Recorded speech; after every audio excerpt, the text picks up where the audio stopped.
Love like yours will surely come my way. Hey, hey, hey.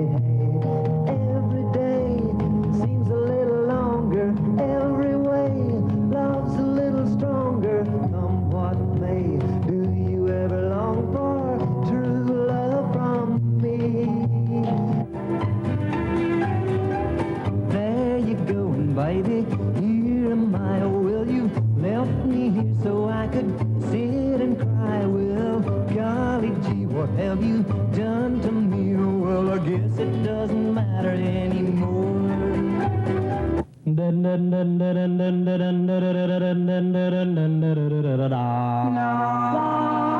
Love you like I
Hello again, and welcome to another edition of Cars and Us.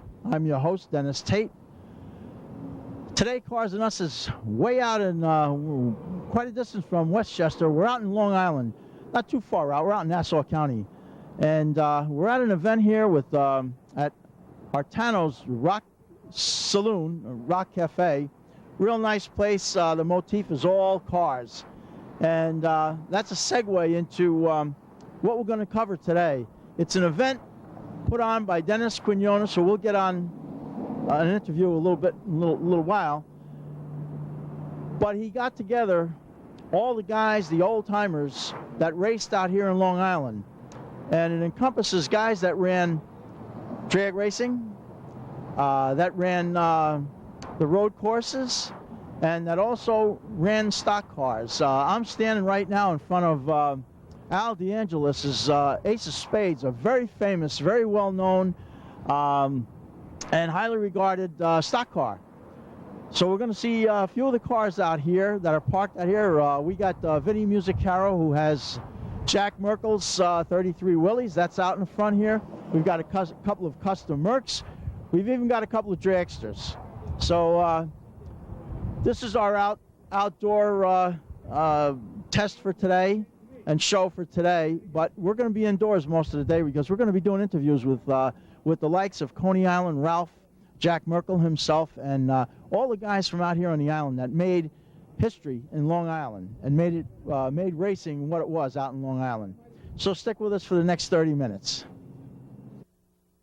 For you drag racers out there, I have another legend out here from Long Island, George Snizek, one of the partners in the Pacers car that altered that.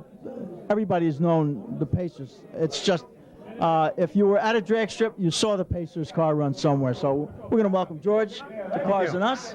Thank you. Pleasure to meet you, and I've seen you so many times, but really never had an opportunity to talk to you. So we got you on camera now, and we're gonna talk about the history of the Pacers and your car out here. That's fine. Yes. It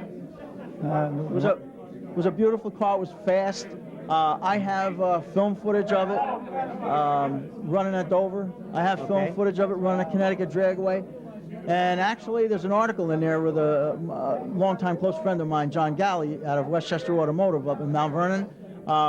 You guys did, there were stories on you guys in an old magazine, Hot Rodder Styling or something like that. It was, 1965, I believe it was.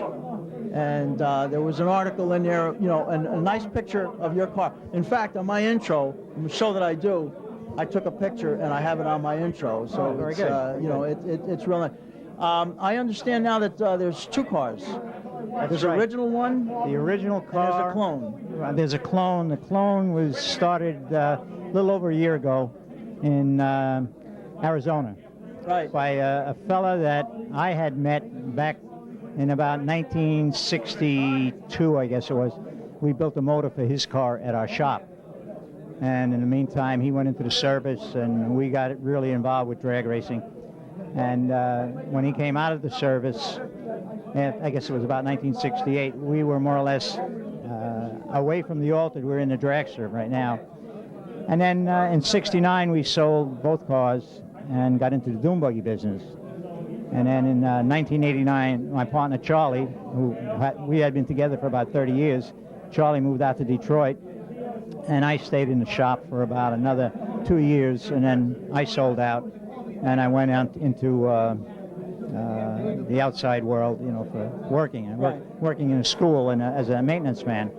But back when we had the Roadster, we started with we started with the Roadster first, and then we went to a dragster. And the first dragster, unfortunately, I crashed up in Montgomery, New York with it. That's And, back in about 58, 59. 59, June 15th, 1959, yeah. And that one I got pretty beat up, and I had a broken back, fractured skull. So in 1960, I didn't drive. We built another car, and Charlie drove it for that 1 year. And then in '62, we built another car, and we put a Simca body in it and ran as a competition altered. And at that time, I got back into the car, and Charlie and I decided, well, one guy's got to be the wrench, one guy's going to be the driver. Right, sure. So we made a deal amongst ourselves that whoever turned the better time that day would stay as the driver.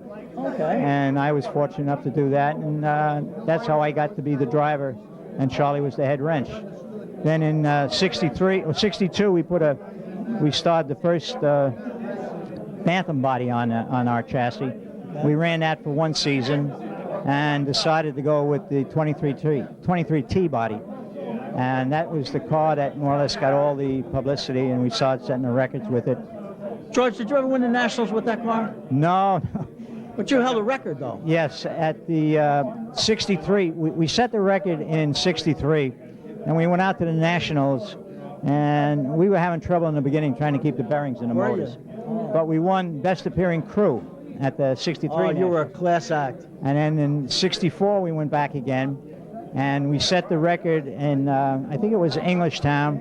Then we went to the Nationals, and the first round, I lost to Odie Smith, because the car was always tough to start, and we were used to a long push road. Right. But at the Nationals, you had about 300 foot, Right. and if you weren't fired up, forget it. That's it. You were disqualified. Well, I rolled to the line, but I hit the pre-stage. I went into the stage light, and the motor still wasn't clear.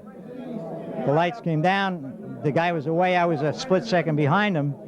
So he ran like 152. I ran like 164. Did you? Yeah, and he said after, he passed me like a freight train.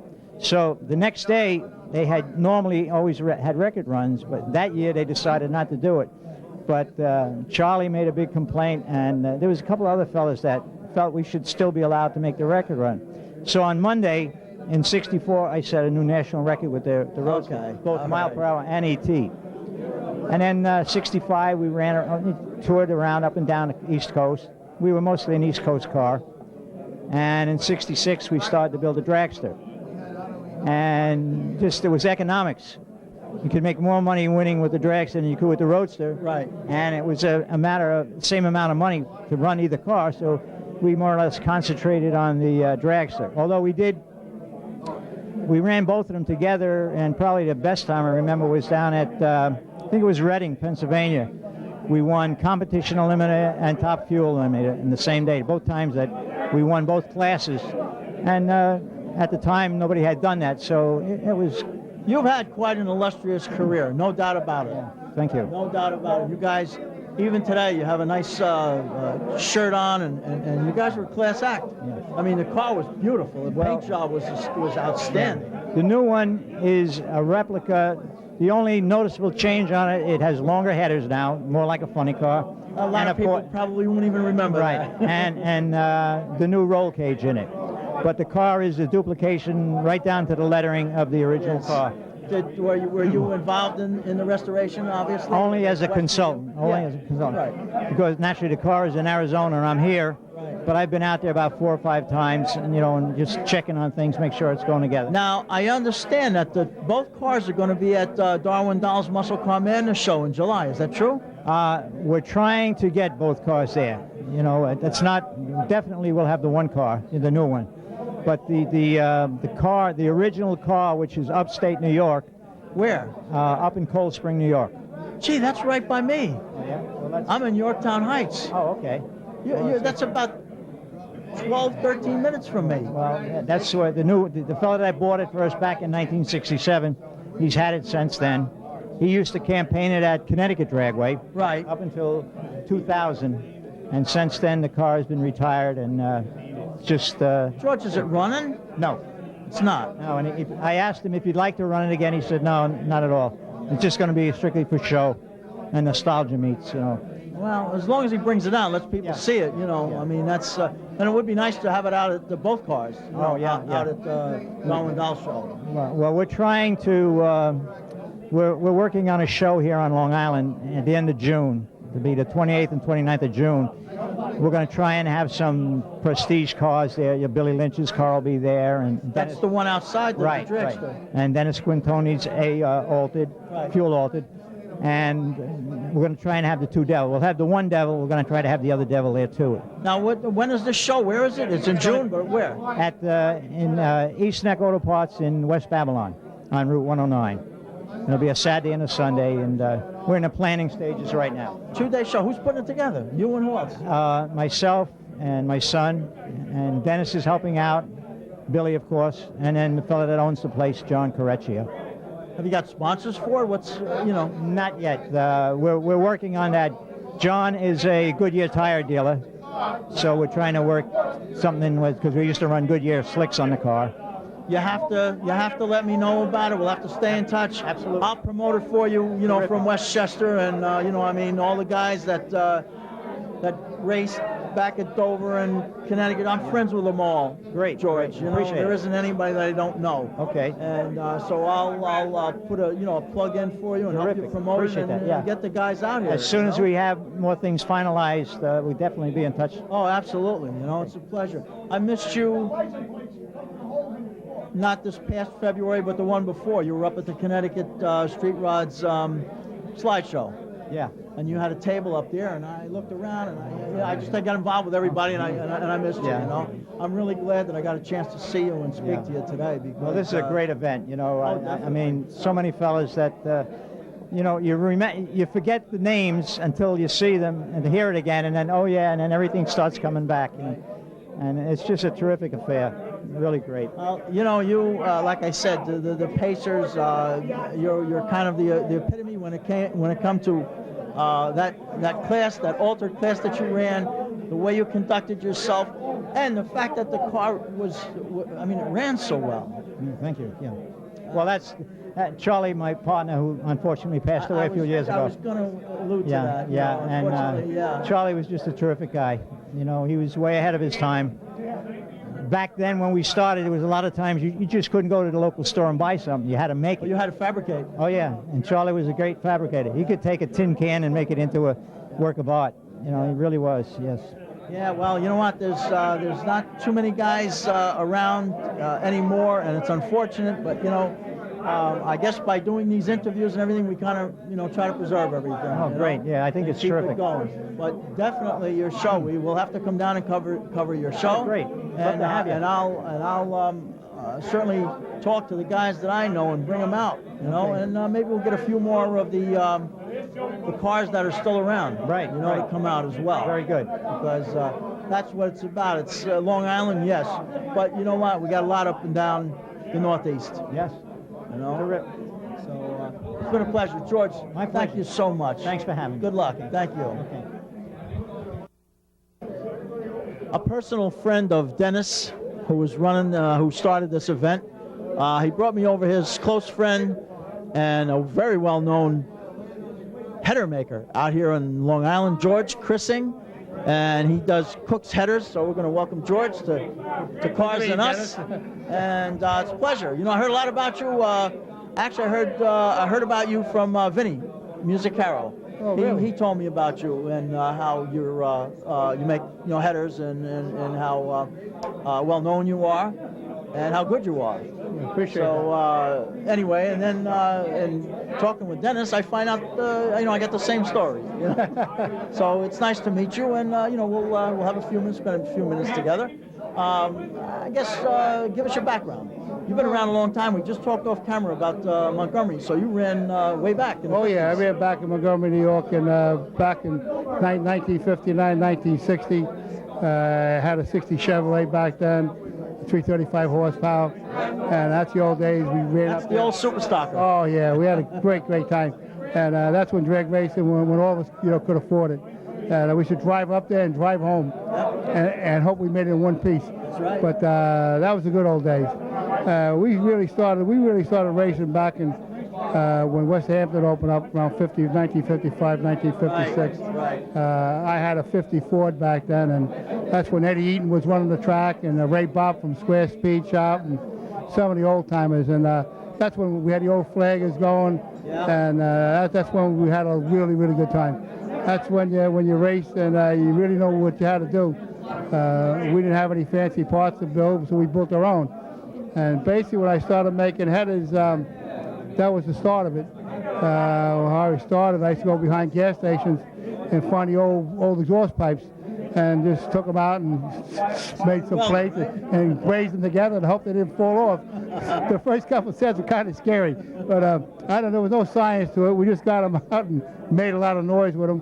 And then it evolved, we got a little better and better, and before you know it, I got hooked up with Jack Merkel, and Jack was really the pioneer, smart man, and that's when I started to build the headers and started really coming out pretty good. Guys like Jack Merkel, Mikey Saforza. Basically, Mikey was my mentor. He was an innovator. That's a man that taught me how to weld, really good. And from there on, he's still my friend, all these years. And in fact, everybody, Jack has seen him here today. He looks real great. We're here with his son, Mike Saforza. I mean, there's so many different guys that you haven't seen in years. And do a little change, but the old face is still there, And you know what? The memories are there, and the conversation is there, and the camaraderie is there. Oh, that's it, without a doubt. It's just like you say, the older you get, the faster you went. You start to look at some of the slides that they brought here, and you look at them cars, you say, my God, I drove that thing, and that was when it was fun, I mean, oh yeah, I mean, And it didn't cost that much. No. I mean, I remember when my first Alta that I had, I couldn't afford a seat, so I took a kitchen chair and knocked the legs off and bolted it down, and went down to the Army Supply Store and got me all the aircraft belts, and away we went, And nowadays you got full cages in the cars, and like I said, we thought we went fast back then, but that was fun. That's true. I remember at the tracks saying, wow, when are they going to do 200 miles an hour, when are they going to do 8 seconds, and how fast are they going to go? Little did we know that they'd be doing 4 seconds, 350 miles an hour. Oh, yeah, well, who would ever guess to think that you see a pro stocker going basically what alcohol funny cars are going, or fuel funny cars are going back in the 70s. Absolutely amazing, the 6 second zone. I mean, out of a 500 cubic inch engine. It just shows how the industry has evolved, the engineering and the intelligence, the technology is phenomenal. I mean, it surpassed everything out there right now. The same as our header business. I mean, we found the people, our business is getting bigger and bigger. We've grown an average of 33% a year. And knock on wood, we have a tremendous following.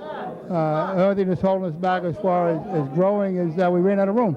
And now we're making a move down to the Carolinas to a bigger facility.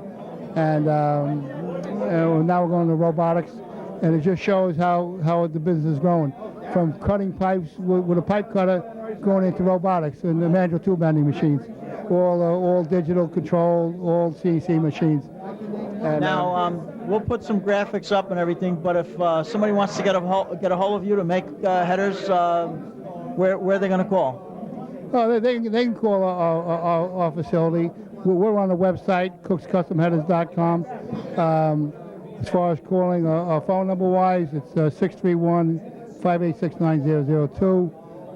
And somebody can always call them, give them an appointment to come in on a custom type of header. But our headers, basically, we make a lot of a generic header. Basically, they started as a custom header, but now it's a production header for the late model Corvettes, the Mustangs, the brand new GTOs, the new Chrysler 300s, all the Magnums. We have over 600 part numbers. Every type of Mustang with different cylinder head combination on the Fox bodies. We're pretty diversified. The next thing we're going into now, we're going into truck headers, which is a big market. We manufacture our own mufflers, which are our mufflers sanctioned by the Featherlight NASCAR modified cars. For them to run the S4 modifieds, they have to run our muffler. We're certified by them, they tested it, and it's been approved by them. So it has their own serial number that we make for NASCAR. Now, where on the island are you located? We're in Bayshore, New York, Long Island, right in western Suffolk. And how long have you been in business? Well, I started in 1962. Did you? Yeah, 1962. I started my first shop. Basically was in Brentwood, a little shop on the corner. And I had some really good people working for me back then. I had a guy named Bill Bohr, which was known from the old days. Larry Kelly was his partner. Another fellow named Johnny Purrs. Guys are really, really astute. Were really good. God rest his soul. Bill Bohr passed away, I think, about a year ago. Great guy, real smart man. And I had a partner when I started was Jimmy Mariani, which that's when we started. We started small, basically just custom headers. And I started really getting bigger when we finally decided we got the demand, people wanted our headers, and we decided to make go into production. Now, the guys that watch the show with the street rods and with the older cars and everything, you still make headers for those, right? Oh yeah. There isn't anything you can't do. No. If you had a shopping cart, I'd build a set of headers for you. Okay. No, not a problem. I mean, we get some oddball guys. We get a lot of guys, that have their heart and soul to their cars. They build these nice, beautiful custom coupes. And they're one of a kind, and they have some kind of design in their head, and they don't realize, you can only do so many things with a tube. And we get it worked out, and they're satisfied when we get done with them. And 99% of our business right now is all stainless steel. We work with stainless a lot, and that's where the industry's really going. Oh, sure. For the durability and well, again, that's the technology. You hit it right on the head, right on the head. Well, to the point now that we used to build them out of steel and then have them coated, and versus now taking stainless, cost-wise, it comes out about the same amount of dollars. Same. So the advantage of having stainless, if you have a problem, you can always repair them. Right. A coated header, you can't repair them. I mean, if you're dead. It's much warmer way, yeah. Well, George, it's been a pleasure. My pleasure. All right, very Anytime. informative, very interesting, And if anybody's looking for a set of headers, we're going to push them out your way, of course, Appreciate that. Definitely, without a doubt. And I guess maybe if we get a chance, we'll come down to your shop. And we'll do a little, give us a little tour, and we'll do a little show. We'll show you how it goes from start to finish. Sure, We'll show you our vectors and how a tube starts. We'd like to do that. Start to finish. Oh yeah, my pleasure. George, thanks again so much. Thank you. All right, My be pleasure. well. Thank you. For those of you that did a lot of drag racing up at our home track at Dover Drag Strip, 1965, National Speedway opened up. And, of course, Ed Eaton managed the track and made it the success that it was. So a lot of you viewers that watch my show, I know you raced out there. So we have Ed Eaton Jr. with us today, and we're going to welcome you to Cars and Us, Ed. Hi, Dennis. All right. And, Nice to be here. And it's a pleasure to see you. Your dad's taking up the son in Boca. Dad's doing well. He's going to be 80 next year, and he's taking up the son.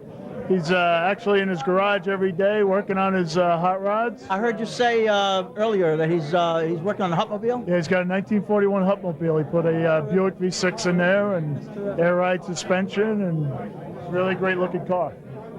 Everybody remembers him, of course, because National Speedway was, at the time, it was the state of the art.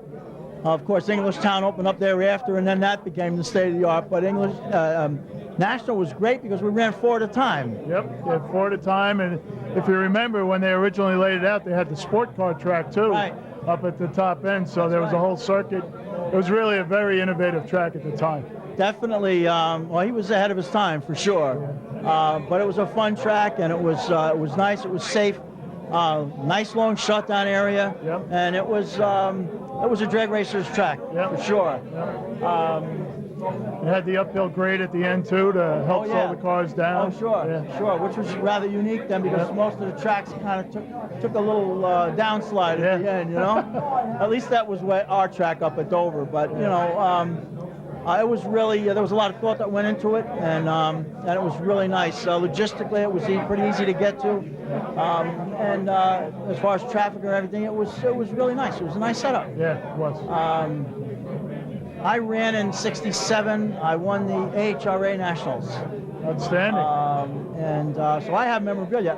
And I was going to bring some stuff down, but I figured there'd be so many other guys that they'd have a lot of memorabilia, so I really didn't want to clutter up too much, you know. As a matter of fact, you mentioned AHRA and Jim Tice, who was the founder of AHRA. AHRA, sure. I have a Ithaca shotgun, an over and under, Do you? that he gave to Dad as a gift As a token, as a right. token for running one of the events for him. Yeah. But, It was a fun track. I talked to your mom on the computer, and then we spoke on the phone actually too. And I brought up the name Darrell Humphrey. I don't know if you remember, but Darrell Humphrey was your first announcer. oh, sure. And he was Jolly Purple He Grape? was a friend of mine. You know, he didn't run a car. No, He but that's never what they ran a called car. him. Didn't he have a big brim hat or something like that? Was that Darrell? Yeah, Yeah, I think so. he did. Yeah. He had his own unique style. I remember it. He was a friend of mine from White Plains, New York, and he was actually an announcer at Dover Drag Strip. And then I don't know who his connection was, but when National opened up, he got the job. And he was there, I believe, until the end, in '85. Your mom asked me, she said, what happened? How, you know, she was all excited, you know? Oh, really? Yeah. Oh, wow. So I said, she said, where is he? And I said, well, he's upstate in New York. I said, I don't know how far up, but that's the last I know of his whereabouts, and I haven't seen him, you know? Oh, you must tell him if you see him that I said hello, I was asking for him, this and that. You know, it's funny, Dennis, you mentioned Mom, and you know, Dad was always out in the forefront running the events and everything, but you know, Mom was always in the background. Emily was always there working the phones, booking the racers, finding them hotels, making sure they were going to make it and weren't getting stolen by another event. So she was a big part of it as well, too. Ed, you know that behind every successful man, there's a woman. That's what they say, yeah. Well, it was a fun track. I guess you're excited to be here around Yeah, all it's these really- guys. You must remember some of them. Yep, it's really an honor to be here. These guys are pioneers. Eddie, where are you living? I'm out in Bay Shore, Long Island. You're out here on the island. That's what I thought. Yeah, that's terrific. I And still what do have Dad's 2017 that... Do you? I don't know if you remember it from being up at the Oh, racetrack, yeah, the red sure. one. Yep. Sure. We still And have your that. Uncle Jack's car, too. Yep, my A few cousin years Scott ago- has A few years ago, we had it up at Murata